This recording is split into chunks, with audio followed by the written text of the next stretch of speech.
Vamos lá então, gente. Gente, muito boa noite para vocês. Espero que todos estejam bem. Oficialmente aí, né? Dando boa noite aí para vocês. Vamos começar aqui nosso conteúdo e desenvolver ele aqui hoje. Especialmente a aula de hoje, eu particularmente gosto demais da conta. É uma aula que eu acho super interessante, porque nós vamos falar sobre algo que é muito cobrado em OAB e muito cobrado em concurso. E é uma matéria que eu acho massa demais da conta, que são as gerações de direitos humanos. E nós vamos abordar esse tema hoje. Gente, continuando e retomando o nosso conteúdo, a aula passada a gente falou especificamente sobre os documentos históricos e os documentos normativos que deram origem aos direitos humanos. Nós falamos especialmente sobre o marco antigo de proteção aos direitos humanos, tratamos e abordamos os principais documentos anteriores à Declaração Universal de Direitos Humanos de 1948 e falamos sobre ele. Magna Carta de 1215, Petition of Rights, Habeas Corpus Act, enfim, falamos sobre vários documentos. E hoje nós vamos falar, nossa matéria hoje, nós vamos tratar, como eu já antecipei, sobre as gerações de direitos humanos, beleza? Então vamos lá, gente. O que são essas gerações de direitos humanos? Como a gente já falou um pouquinho, os direitos humanos eles foram se evoluindo ao longo do tempo, eles foram se desenvolvendo ao longo do tempo. E especialmente em relação aos direitos humanos, essa evolução ela é dividida em épocas, ela é dividida em períodos. Então, existem direitos humanos que caracterizam determinadas épocas e existem outros direitos humanos que caracterizam determinados períodos. Como assim, Léo? Os direitos humanos, como a gente entende e vê hoje, eles não surgiram todos de uma vez só. Isso a gente vai até abordar mais para frente. Uma das características dos direitos humanos é justamente a historicidade. Como assim? Os direitos humanos eles foram surgindo ao longo do tempo. Os direitos humanos eles foram surgindo à medida que acontecia a evolução legislativa, à medida que aconteciam processos históricos que eram importantes naquela época justamente para revolucionar e para estabelecer novos direitos. Ou seja, os direitos humanos, e aí a gente pode falar de todos eles, que a gente vê, liberdade, democracia, direitos econômicos, enfim. Os direitos humanos eles não surgiram todos de uma vez só. Por exemplo, quando surgiram os direitos humanos, não surgiram todos os direitos humanos de uma só vez. Começaram a surgir alguns direitos humanos e, passando cada época ou passando cada período, outros direitos humanos iriam sendo agregados, outros direitos humanos iriam sendo incorporados, a depender dos fatos históricos e de como que a dinâmica social e a dinâmica política ia se desenvolvendo. Justamente por isso, por cada período e cada época ser caracterizada por um tipo de direitos humanos, ou cada época possuía alguns direitos humanos, e à medida que havia, né, ou haveria evolução, novos direitos humanos eram criados ou eram, digamos, elaborados. Esses direitos humanos, eles recebem uma classificação, eles são classificados e eles são divididos em gerações, tá? Os direitos humanos, então, eles são classificados em gerações, gerações de direitos humanos. Quem veio classificar e quem veio estabelecer essas gerações de direitos humanos foi um doutrinador chamado Karel Vazak, tá? Um doutrinador chamado Karel Vazak. Vou até anotar aqui o nome dele aqui no chat. Vamos colocar aqui. Um doutrinador chamado Karel com K, Karel Vazak. Esse doutrinador, ele classifica os direitos humanos com base nas suas gerações, ou seja, com base nos períodos evolutivos, né, da história. No Brasil, quem traz e quem retrata muito bem essa geração de direitos humanos é um constitucionalista que é o Norberto Bobbio, tá? Esse tema, gente, ele vale tanto para direitos humanos quanto para direito constitucional. E nós vamos fazer esse contexto constitucional aqui. Uma parte da doutrina critica muito essa questão das gerações de direitos humanos por entender que não seria correto ou não seria ideal utilizar esse termo gerações de direitos humanos, ao que pese que, à medida que fossem mudando as gerações, um direito ia suprimindo o outro, ou um direito ia superando o outro. Então, a maior crítica da doutrina é que, à medida que fossem passando as gerações, os direitos humanos que já haviam sido incorporados seriam superados ou seriam deixados de lado. Mas o Karel Vazak e a doutrina, ela vem dizer o seguinte: não quer dizer que os direitos humanos, à medida que o tempo passe, eles vão sendo superados e que existam direitos humanos mais importantes do que os outros. Pelo contrário, o que a gente tem que entender é que existe uma intergeracionalidade de direitos humanos. Os direitos humanos, eles se complementam. Um direito humano vai incorporando aos demais até formar um conjunto, até formar ali um arcabouço de direitos humanos. Então, um direito humano não exclui o outro. Um direito humano não supera o outro. Pelo contrário, os direitos humanos, e a ideia que a gente tem que ter, e eu queria que vocês tivessem, é que os direitos humanos, eles se complementam. Um direito humano complementa o outro e as gerações, elas são intergeracionais, ou seja, as gerações, elas se relacionam entre si. Beleza. Nós temos, inicialmente, de maneira mais tradicional e de forma majoritária, 3 primeiras gerações de direitos humanos. Essas gerações, vai ficar mais claro depois que eu explicar, mas elas são baseadas, e o nome delas é baseada no tripé da Revolução Francesa. Qual que é o marco da Revolução Francesa, né? Qual que é o lema da Revolução Francesa? Liberté, égalité, fraternité.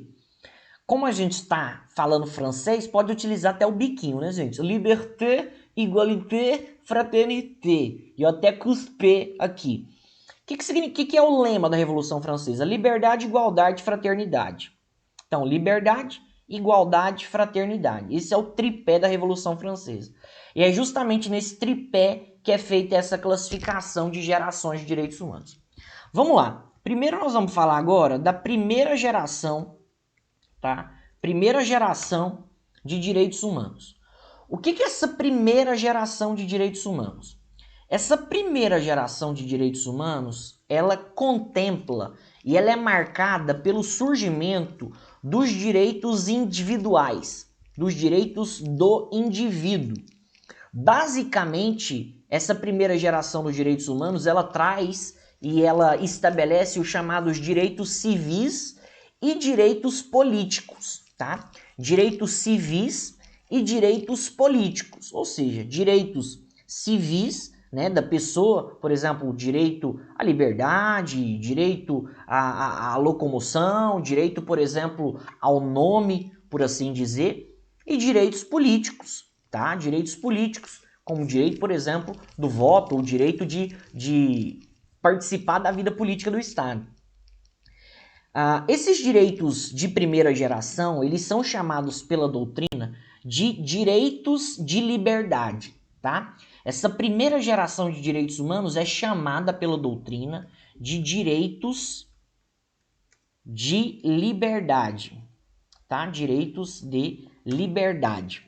Então, vai lembrando esse tripé que eu falei, liberdade, igualdade e fraternidade, porque essas gerações de direitos humanos, pelo menos essas 3 primeiras, elas se baseiam nesse tripé.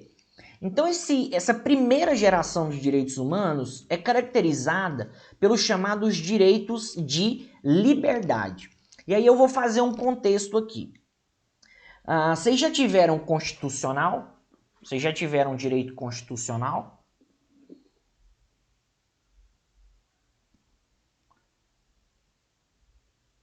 Calma aí. Kelly, que ano como assim?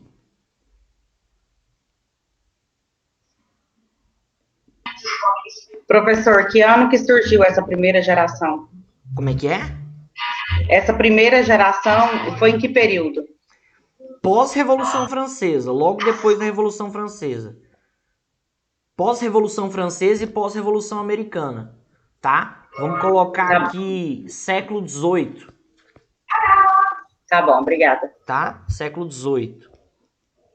Não, tranquilo? Vocês já tiveram o Kelly. O Kelly, só para ficar mais claro para você, final do 18, começo do 19, tá? Final do século 18, começo do 19. Revolução Independência Americana 1776, Revolução Francesa 1789.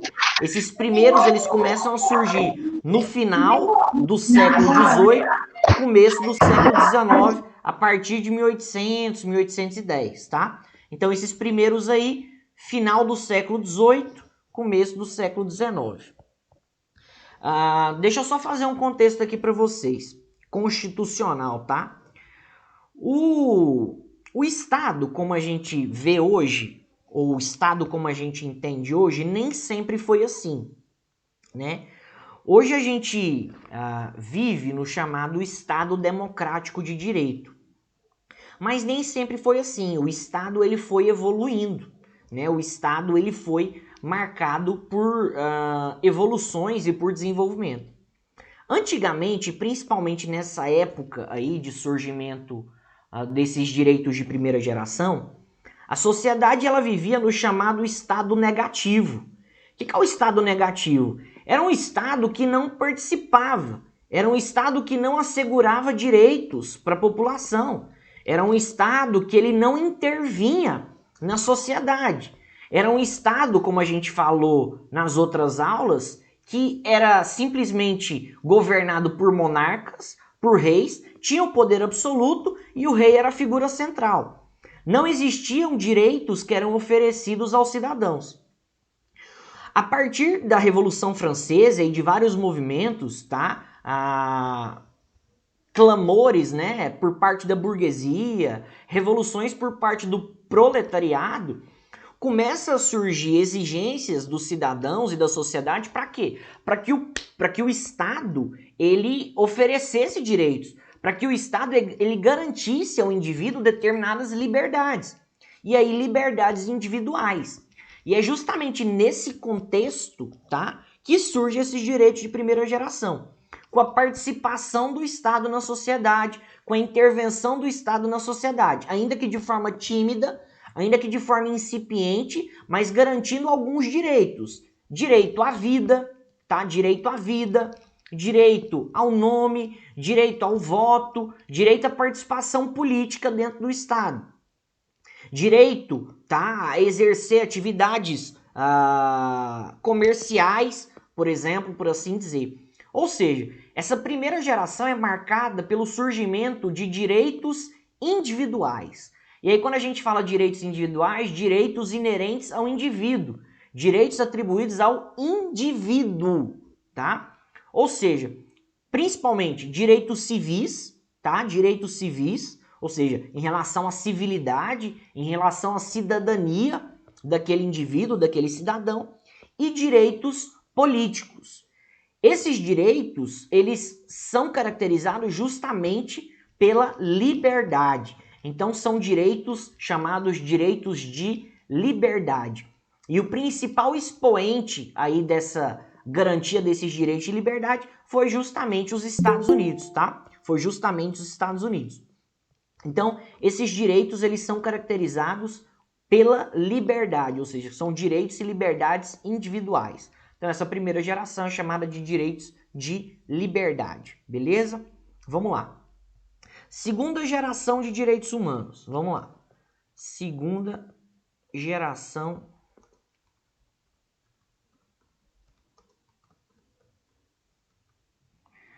Beleza, vamos falar agora sobre a segunda geração de direitos humanos. O que é importante a gente falar dessa segunda geração de direitos humanos?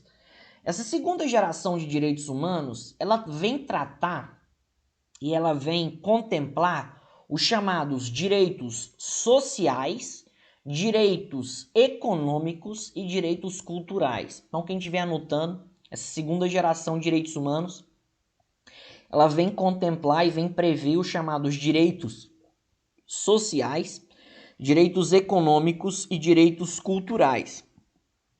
Diferentemente dos direitos de primeira geração, em que eles são atribuídos ao indivíduo, esses direitos de segunda geração, eles começam a serem atribuídos à coletividade. Os direitos de segunda geração, eles são atribuídos à coletividade, tá? Eles são atribuídos justamente aos grupos coletivos. Por isso eles são chamados pela doutrina e caracterizados como direitos de igualdade, tá? Direitos de igualdade. Então essa segunda geração de direitos humanos, ela é caracterizada por o estabelecimento de direitos não só para o indivíduo, não só para uma pessoa, mas para os grupos, para a coletividade, para a sociedade. E aí nós temos direitos sociais, nós temos direitos econômicos, nós temos direitos culturais, tá? Então, direito à cultura, direitos econômicos referentes à ordem econômica, direitos referentes à ordem social, direito, por exemplo, e aí a gente começa a aposentadoria, direito à previdência, por assim dizer, direitos sociais, tá? Direitos sociais, moradia, lazer, saúde, ou seja, começa a surgir aí direitos que são extensíveis não só para os indivíduos, mas direitos que são extensíveis para a coletividade. Até na esteira que a Kelly tinha perguntado em relação à época, aí nós já estamos no século XX, viu, Kelly? Aí nós já estamos no século XX, início do século XX, né? Primeira metade do século XX. O grande motivador ou o principal aspecto que deu origem a esses direitos de segunda geração foi o movimento antiliberal pós Primeira Guerra Mundial, tá? Pós Primeira Guerra Mundial. Quem defendia muito essa questão de direitos sociais era a antiga União Soviética, tá? A antiga União Soviética, ela batia muito na necessidade de se ter uma perspectiva ou um caráter social dos direitos humanos. E essa linha social dos direitos humanos, tá? Ela foi contemplada principalmente, né, em questões de documentos normativos em 1966 pelo chamado PIDESC, né, Pacto Internacional de Direitos Sociais, Econômicos e Culturais, feito em Nova York em 1966. Esses direitos de segunda geração, eles surgiram e eles apareceram em primeiro lugar, em termos de Constituição, na Constituição Mexicana, tá, de 1917, da Constituição do México, em 1917, e posteriormente, em 1919, na Constituição Alemã, chamada Constituição de Weimar. E no Brasil, veio, né, ou foram aparecer esses direitos humanos de caráter social na nossa Constituição de 1934, que é caracterizada justamente a nossa Constituição de 1934 por ser a nossa Constituição mais social, por ser uma Constituição que previa direitos sociais, justamente, né, pelo que acontecia na época. E fazendo o contexto dessa segunda geração de direitos humanos, como eu falei para vocês,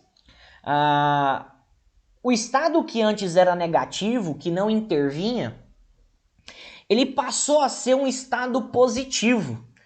ele passou a ser um Estado que tinha atitudes, que tinha iniciativas.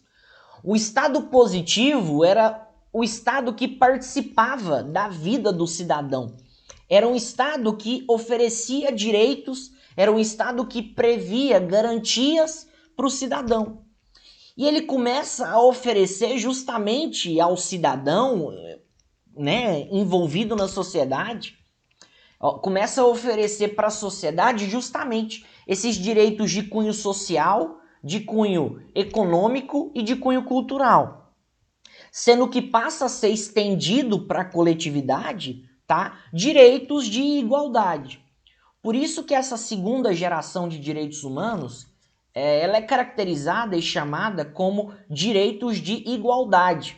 Lembra? Liberté, égalité, fraternité. Liberdade, igualdade, fraternidade.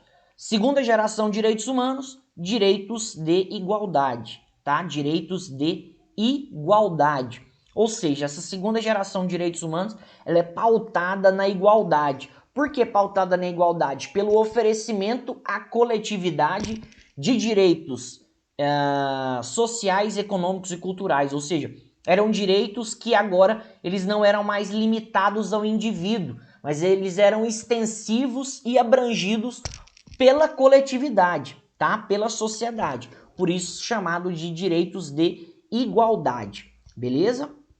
Vamos lá. Gente, até aqui tudo bem? Até aqui tranquilo? Alguém tem alguma dúvida? Tá de boa? Então tá beleza então. Vamos lá, vamos continuar. Vamos agora falar da terceira geração de direitos humanos. Beleza? Vamos falar agora aqui da terceira geração de direitos humanos. O que é importante e o que marca essa terceira geração de direitos humanos? Essa terceira geração de direitos humanos, ela é marcada e ela tem como características fornecer direitos e ser extensiva não só ao indivíduo e não só à coletividade. Mas é uma geração de direitos humanos que ela busca contemplar toda a humanidade. Ela busca contemplar toda a humanidade. Ou seja, são direitos que transcendem o plano individual, são direitos que transcendem o plano coletivo a nível nacional. São direitos que visam englobar toda a humanidade. Ou seja, são direitos que o próprio, né, vocês já devem ter ouvido isso, são direitos chamados de transindividuais. São direitos que ultrapassam, que transcendem o limite do indivíduo e também da coletividade. Os direitos de terceira geração, eles são amplos justamente por envolver a humanidade. E aí não é a nível municipal, não é a nível regional, não é a nível nacional. É humanidade no sentido global. São direitos que buscam garantir à humanidade determinados direitos, como direito ao meio ambiente, direito, por exemplo, direito do consumidor, direito de patrimônio cultural, direito ao desenvolvimento. Então, esses direitos de terceira geração, eles são direitos que eles não ficam somente no plano do indivíduo e nem só no plano de grupo da coletividade, mas são direitos que envolvem toda a humanidade. Alguns exemplos de direitos humanos de terceira geração, como eu falei para vocês, direito ao meio ambiente, a gente vê e a gente entende até mesmo na Constituição, quando a gente vai ver o artigo 225, fala que o meio ambiente é um bem comum de todos, né? O meio ambiente é um bem comum de todos. Quando a gente vê o meio ambiente mundial, ele é um patrimônio da nação. Quando a gente vê um patrimônio histórico, né, como a gente falou, né, um patrimônio cultural, não tem diversos monumentos aí, não tem diversas obras históricas, né, que são considerados patrimônio histórico da humanidade. Nós não temos aí determinadas cidades que são tombadas historicamente, né? Vamos colocar aqui em Goiás, por exemplo, Pirinópolis, ela é considerada patrimônio cultural da humanidade, né? Rio de Janeiro, enfim, outras. Percebam, são direitos que são garantidos à humanidade, ou seja, ultrapassam a esfera da coletividade apenas e ultrapassam a esfera nacional. Direito do consumidor, tá? Direito do consumidor, direito ao desenvolvimento, ou seja, são direitos relativos à humanidade. Esses direitos, e aí eu queria falar para vocês, essa terceira geração de direitos humanos, ela marca principalmente o estabelecimento desses chamados direitos difusos, tá? Talvez ainda vocês vão ver, não sei se vocês já viram isso, essa classificação de direitos, mas essa terceira geração de direitos humanos, ela vem agraciar os chamados direitos difusos, tá? O que são os direitos difusos? São direitos de todos, tá? São os direitos que são extensíveis a todo mundo. Direitos individuais homogêneos, não sei se vocês já viram essa classificação, mas especificamente essa terceira geração de direitos humanos, ela vem abranger esses chamados direitos difusos. Um exemplo muito claro disso é em relação ao Código do Consumidor, Lei 8.078 de 1990, aqui no Brasil. Especificamente em relação a essa terceira geração de direitos humanos, por contemplar e por abranger, né, a humanidade, por abranger esses direitos difusos, ela é classificada, essa terceira geração de direitos humanos, como direitos de fraternidade ou direitos de solidariedade.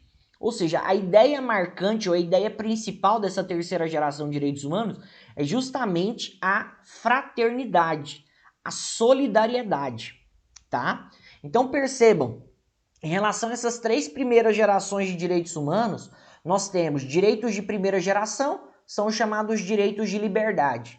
Direitos de segunda geração, direitos de igualdade. Direitos de terceira geração, direitos de fraternidade, ou também chamados de direitos de solidariedade. Beleza? Esses direitos aqui, até falando em relação às épocas aqui, vieram mais no final do século XX, início do século XXI, tá? Vieram no final do século XX e início do século XXI. Essa questão da terceira geração de direitos humanos, ela veio justamente, né, em contextos históricos. Existia uma polarização muito grande entre norte e sul, né? Existia uma divisão, né, assim, no mundo, basicamente entre norte e sul, e surgiu o chamado princípio da autodeterminação dos povos, ou seja, falava-se que os países, de modo geral, eles detinham a soberania sobre o seu próprio território e podiam governar o seu próprio povo ou a sua própria sociedade. Em relação a essa nova ordem jurídica, por assim dizer, surge a necessidade da relação entre os povos, surge a necessidade de um maior diálogo entre os países, entre os estados.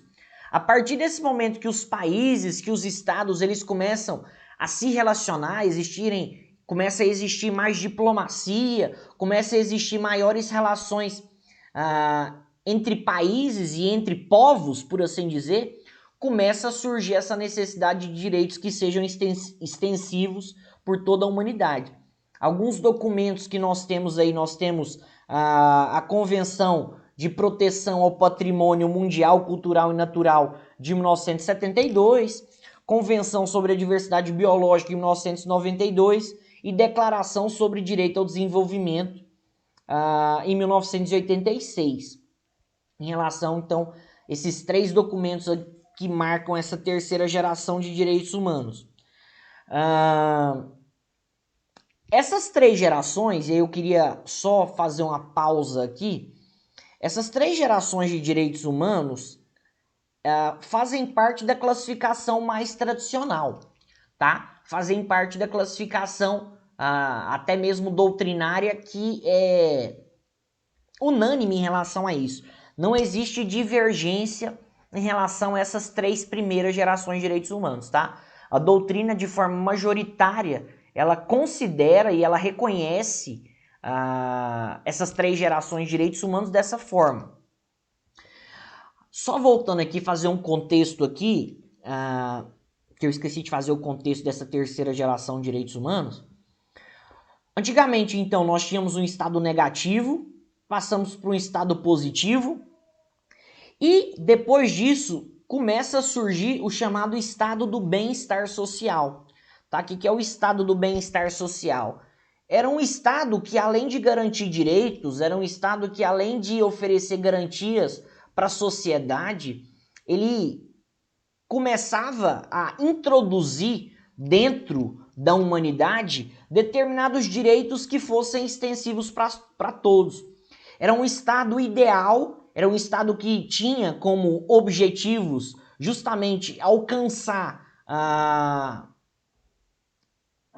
não só o bem-estar da humanidade, tá? Não só o bem-estar dos povos, mas também a chamada...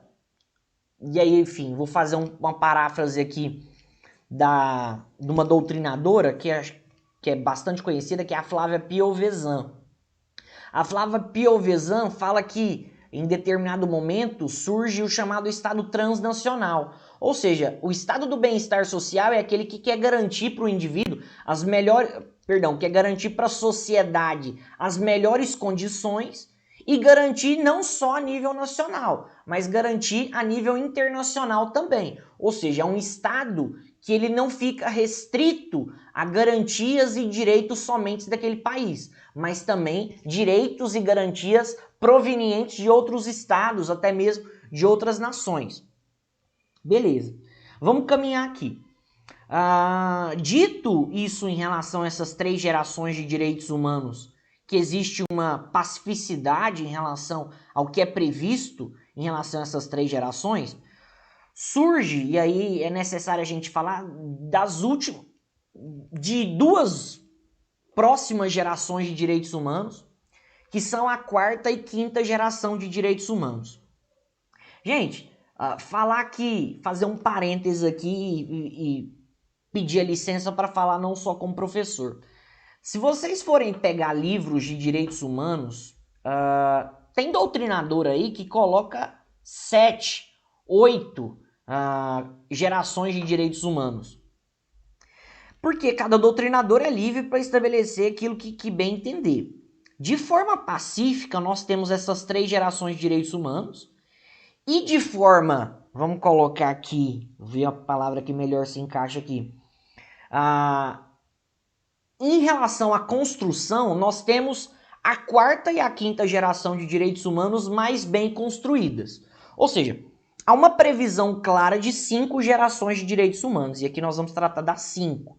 3, unânime, pacífico, sendo que na 4ª e na 5ª a gente tem uma pequena divergência. Enfim, tem autores que entendem de um jeito, tem autores que entendem de outro jeito. Mas só relatando aí para vocês, se for pegar um livro de direitos humanos, tem doutrinador aí que coloca 7, 8 gerações de direitos humanos. Mas nós vamos falar só das 5 principais.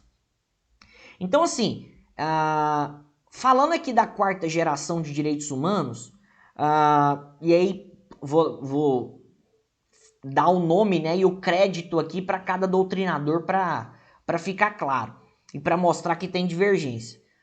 Em relação à ministra do STJ, a ministra Eliana Calmon, tá? A ministra do STJ, Eliana Calmon, para ela entende que a 4ª geração de direitos humanos seria composto pela manipulação do patrimônio genético, tá? Para Eliana Calmon, ela acredita que a 4ª geração envolveria patrimônio genético, direito, por exemplo, à clonagem, fertilização in vitro, alimentos transgênicos, tá? Para ela seria, essa 4ª geração de direitos humanos envolveria o patrimônio genético. É o que prevalece, tá? De forma majoritária, ou seja, o que mais, de modo geral, nas principais doutrinas, as principais doutrinas indicam que a 4ª geração de direitos humanos contemplaria o patrimônio genético, tá? Envolveria o patrimônio genético. Mas, por exemplo, outro doutrinador que é bastante conhecido, que é o Paulo Bonavides, tá? Que é um constitucionalista e também trata de direitos humanos, ele fala que essa quarta geração de direitos humanos corresponderia à universalização de direitos fundamentais. Por exemplo, em relação à democracia direta, em relação à informação, em relação ao pluralismo político. Então, assim, vou colocar os dois principais que encabeçam, tá, essa quarta geração. Para Eliana Calmon, quarta geração de direitos humanos envolveria patrimônio genético. Para o Paulo Bonavides, envolveria a universalização de direitos fundamentais. Por exemplo, democracia direta e pluralismo político, beleza? Mas não tem, não tem não é uníssono, tá, em relação a isso. Beleza, quinta geração, tá? Quinta geração. A Eliana Calmon, de novo, tá? A Eliana Calmon, de novo, ela indica que a quinta geração de direitos humanos contemplaria o chamado direito cibernético, tá? Contemplaria o chamado direito cibernético. E existem outros doutrinadores que falam que a quinta geração de direitos humanos envolveriam a paz mundial, isso a Flávia Piovesan diz, e outros até incluem a água potável como direito humano de quinta geração, tá? Então, em relação à quinta geração, existe de forma majoritária uma inclinação para o direito cibernético, tá? E também existe alguns doutrinadores que consideram como direitos humanos de quinta geração a paz mundial, e aí é encabeçada pela Flávia Piovesan, e outros entendem que seria água potável como direitos humanos de quinta geração. Beleza? Então, são essas as 5 gerações de direitos humanos. O que eu queria falar para vocês, gente? É importante a gente perceber que os direitos humanos, eles são muito dinâmicos, né? Os direitos humanos, eles vão evoluindo ao longo do tempo e a depender da realidade social, eles vão tomando outras formas e vão adquirindo outros contextos. Não dá para categorizar, né? Não dá para deixar os direitos humanos de forma fechada. Ou seja, não dá para colocar e falar que os direitos humanos, assim como um direito civil, um direito penal, existe um rol taxativo, tá? Não tem como. Os direitos humanos, eles são institutos que eles são abertos, né? São institutos que eles são abertos justamente por essa dinâmica que eles têm. Até mesmo por isso, muitas vezes eles são chamados não só de gerações de direitos humanos, mas, por exemplo, são chamados de dimensões de direitos humanos ou gestações de direitos humanos. Então, vocês podem ver tanto classificado como gerações de direitos humanos, ou dimensões de direitos humanos, ou gestações de direitos humanos, não importa. O que importa falar aqui em relação aos direitos humanos são que eles sofrem evolução contínua e eles sofrem evolução à medida que a vida humana e que, enfim, a dignidade da pessoa humana ela vai sofrendo mudanças, ela vai sofrendo alterações. Ou seja, não dá para se ter uma tipificação fechada de direitos humanos, tem que se manter uma tipificação aberta à medida que forem aparecendo novos direitos humanos, beleza? Bacana, vamos lá. Fechamos essas 5 gerações de direitos humanos. Caminhando aqui, né, pro final da aula, nossa, nós vamos tentar falar aqui sobre algumas características dos direitos humanos, tá? Nós vamos falar sobre algumas características dos direitos humanos. Os direitos humanos, eles têm algumas características, sendo que esses direitos humanos, como eu falei para vocês, eles não surgem somente aqui no Brasil, tá? Quando a gente fala de direitos humanos, a gente tem que ter uma noção internacional de direitos humanos, né? Como na nossa primeira aula a gente diferenciou. Direitos fundamentais são aqueles previstos a nível interno, direitos humanos são aqueles previstos em tratados internacionais. Então, a partir desses tratados e essas normas internacionais, os direitos humanos eles vão ganhando alguns contornos e principalmente algumas características. E é justamente sobre essas características dos direitos humanos que a gente vai falar e que a gente vai tentar tratar um pouquinho hoje, beleza? A primeira característica dos direitos humanos que nós temos é a chamada historicidade, tá? Então, a primeira característica dos direitos humanos que nós temos é a chamada historicidade. Os direitos humanos, eles são históricos, tá? Os direitos humanos, eles são históricos. E falar que os direitos humanos são históricos e falar que justamente a característica deles é justamente essa historicidade, vem justamente reforçar e vem justamente ratificar aquilo que a gente falou em aulas passadas. O que significa falar que os direitos humanos eles são históricos? Significa falar que os direitos humanos eles não nasceram prontos e eles não nasceram todos de uma vez. Os direitos humanos eles são resultado de um processo evolutivo. Os direitos humanos eles foram evoluindo ao longo do tempo. Eles foram evoluindo ao longo da história. Como a gente viu na aula passada, existe todo um contexto histórico e vários documentos normativos que fizeram com que os direitos humanos chegassem, né, no que a gente entende hoje. Ou seja, falar que a característica dos direitos humanos é a historicidade é falar que justamente os direitos humanos eles sofreram transformações, eles sofreram evoluções e eles se desenvolveram ao longo do tempo. Os direitos humanos, eles necessariamente eles passaram por um processo de evolução histórica, eles foram formados ao longo do tempo, eles foram sedimentados e eles foram moldados ao longo do tempo. E isso envolve contexto histórico, isso envolve contexto social, isso envolve costumes, isso envolve normas, né? Envolve leis da época. Ou seja, falar que os direitos humanos eles possuem historicidade significa justamente falar que foi a partir de lutas, né, pela justiça, lutas pela liberdade, ou seja, a partir de revoluções, a partir de manifestos, né, a partir de movimentos, né, que foram surgindo ao longo do tempo, que os direitos humanos eles foram alcançados. Ou seja, os direitos humanos eles são históricos justamente por terem evoluído ao longo do tempo, né, por serem trabalhados e desenvolvidos ao longo do tempo, por todo esse contexto que a gente falou aqui, contexto histórico, social, por contextos, né, de superações de certos paradigmas até chegar no que a gente entende por direitos humanos hoje. Então, a principal característica,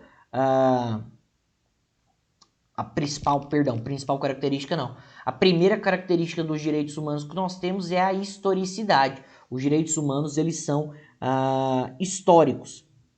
Vamos lá. Segunda característica de direitos humanos que nós temos. A segunda característica de direitos humanos que nós temos é a chamada universalidade ou transnacionalidade. Então vamos lá. A segunda característica de direitos humanos que nós temos é a universalidade ou transnacionalidade. Isso a gente vai até reafirmar algo que foi dito um pouquinho atrás. Quando a gente fala de universalidade ou transnacionalidade, significa dizer que os direitos humanos eles são universais. E quando a gente fala de universais, significa dizer que os direitos humanos eles são extensíveis a todos, a todas as pessoas. Quando a gente fala que os direitos humanos eles são universais, vem coadunar com a terceira geração de direitos humanos, ao passo que são direitos que envolvem toda a humanidade. Os direitos humanos eles são universais porque eles não ficam limitados a uma pessoa, não ficam limitados a um grupo e mais. Hoje, né? Eles não ficam limitados a um país. Eles são universais e são transnacionais porque eles ultrapassam fronteiras. eles ultrapassam países, eles ultrapassam nações. Os direitos humanos, eles são extensíveis a todo mundo. E quando eu falo a todo mundo, é a todos os povos, a todos os países. Toda a humanidade tem direito a direitos humanos. Quando a gente fala que os direitos humanos eles são universais, são justamente características que os direitos humanos eles são extensíveis a todos, e aí a toda a humanidade, e transnacionais, porque são direitos que transpassam um país, são direitos que ultrapassam determinado país, são direitos que envolvem todos os povos, né? Envolvem todas as nações, ou seja, são direitos que ultrapassam ali um estado, né? São direitos que envolvem todos os países e todas as pessoas de todos os lugares. E é importante a gente falar disso, e aí é só traçar um contexto no seguinte sentido. O que vem marcar essa situação de universalidade ou transnacionalidade vem ser justamente a criação da ONU, tá? Vem ser justamente a criação da ONU e a Declaração Universal de Direitos Humanos em 1948. O que vem marcar essa universalidade é justamente a criação da ONU e a Declaração Universal de Direitos Humanos em 1948. E por que eu digo isso? Esse fundamento de universalidade tem fundamento lá na criação do direito internacional. Seguinte, gente, cada país ou cada estado, ele detém a chamada soberania. Cada país, ele é responsável pelo seu território, pelo seu povo, e nenhum país é superior ao outro. Nenhum país é superior ao outro. Cada país, por mais que um país seja mais desenvolvido, menos desenvolvido, tenha mais condições econômicas, enfim, todo país é igual entre si, né? Existe uma igualdade entre os estados. Por isso que nenhum país pode ficar invadindo o outro, né? Um país não pode ficar invadindo o outro, porque cada país detém soberania sobre o seu próprio povo, sobre o seu próprio território. E cada país determina as suas próprias regras. Isso faz a soberania de um país. Beleza. Só que no direito internacional, os países, por assim dizer, quando eles assinam um tratado internacional, eles estão relativizando a sua soberania e eles estão aceitando, tá, as normas de outro país. O direito internacional, como ele trata da relação entre países, da relação entre estados, quando um tratado internacional é elaborado e vários países aceitam aquele tratado internacional, cada país que assina aquele tratado, cada país que é signatário daquele tratado está dizendo o seguinte: olha, eu estou abrindo mão da minha soberania, das minhas próprias regras e estou abrindo, tá, o meu país para normas internacionais, para normas e para diretrizes internacionais. Ou seja, quando o Brasil ele assina a Declaração Universal de Direitos Humanos, quando ele assina a Carta da ONU, ele está deixando de lado a sua soberania e está aceitando o quê? Normas internacionais tenham eficácia, que normas internacionais, ou seja, as normas daquele tratado internacional, tenham aplicabilidade aqui.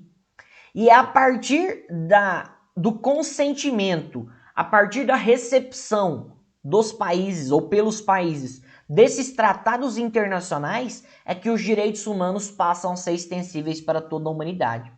A partir do momento que surge uma Declaração Universal de Direitos Humanos e os países assinam essa declaração, quer dizer o seguinte: olha, normas internacionais são aplicáveis para todos os países ou para todos os estados. E a soberania de cada país é relativizada para que essas normas internacionais sejam aplicadas. Por isso e a partir disso que os direitos humanos eles são universais e transnacionais. Beleza? Gente, então é isso aí. A gente vai parando por aqui a aula de hoje e nosso conteúdo. O Lucão falou: professor, repete, por favor, o entendimento do Paulo Bonavides, quarta geração. O Paulo Bonavides, ele entende que são direitos humanos de quarta geração os direitos relativos à universalização de direitos fundamentais. Exemplo, a democracia direta e o pluralismo político. Beleza? Gente, ficou claro? Deu para entender mais ou menos o que seria essa classificação de direitos humanos? Não, Maria, não são só essas duas, não. Tem várias. Tem várias. É porque a gente, como a aula de hoje, pelo menos o que foi passado, né, na matéria de 2 créditos seria mais ou menos 1 hora de aula, só deu para falar dessas duas. Mas a gente ainda vai falar, tem muitas ainda. Tá? Tem muitas ainda. A gente só iniciou essa matéria com algumas características, beleza? Você já quer que eu te falo todas?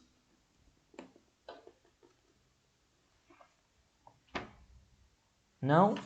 Você que manda. Se quiser eu falo todos. Tem várias, tá? Indivisibilidade, interdependência, enfim. Tem várias. Beleza? Gente, até aqui tá tranquilo? Deu para entender sobre essa classificação de direitos humanos? Deu para compreender? Ficou claro? Alguém tem alguma dúvida? Alguém tem alguma pergunta, algum questionamento? Tá tranquilo?